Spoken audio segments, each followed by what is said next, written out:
The Aquino administration aims to attract millions of tourists by 2016. But Rex Remigio tells us more travelers prefer other Asian destinations such as Malaysia and Thailand. Despite the campaign, it's more fun in the Philippines. President Aquino, in his State of the Nation address 3 years ago, announced an ambitious plan for the country's tourism industry.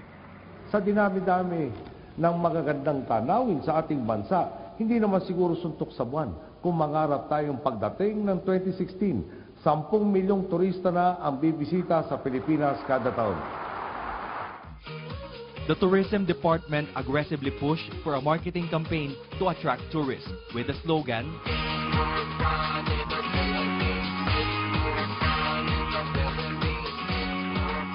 The campaign went viral and social media platforms were abuzz with funny memes.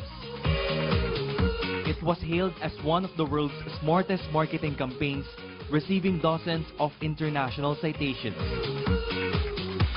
Annual international tourist arrivals have been steadily rising, from 3.5 million in 2010 to a record high 4.8 million in 2014. The DOT says the campaign may have drawn more tourists. It's more fun in the Philippines.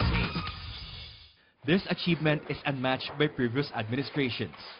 But latest figures show the Aquino government is far from achieving the tourist arrival target. The country's numbers are unimpressive compared to its Southeast Asian neighbors.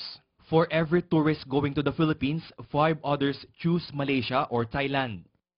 The Tourism Department says it's still more expensive to go to the Philippines, from airfare cost to hotel rates.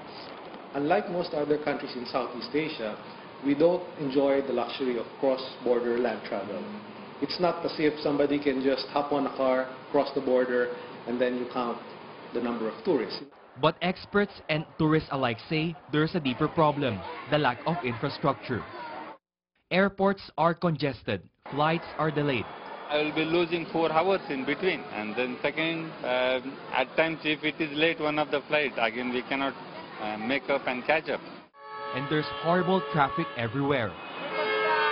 Awful. It's crazy. Awful. Yes. Why? Could you explain? Nothing you can see in Spain. Yes. Everybody doesn't respect the others. Anybody respects the traffic lights. To get to about 1 kilometer, you have to spend more than half an hour. That's incredible. But Undersecretary for Tourism Development Benito Bengson says these are things beyond their control, and all they can do is to properly sell the country with only a 2 billion peso yearly budget. If you are left with a budget that is maybe not as big as what your competitors have, then you are forced to be more creative. Tourism marketing expert and UP professor Maria Criselda Badilla instead suggests the next administration should double the OT's budget. Badilla says this will boost the country's tourism campaign. Her advice to the next president: keep the It's More Fun in the Philippines campaign for brand recall.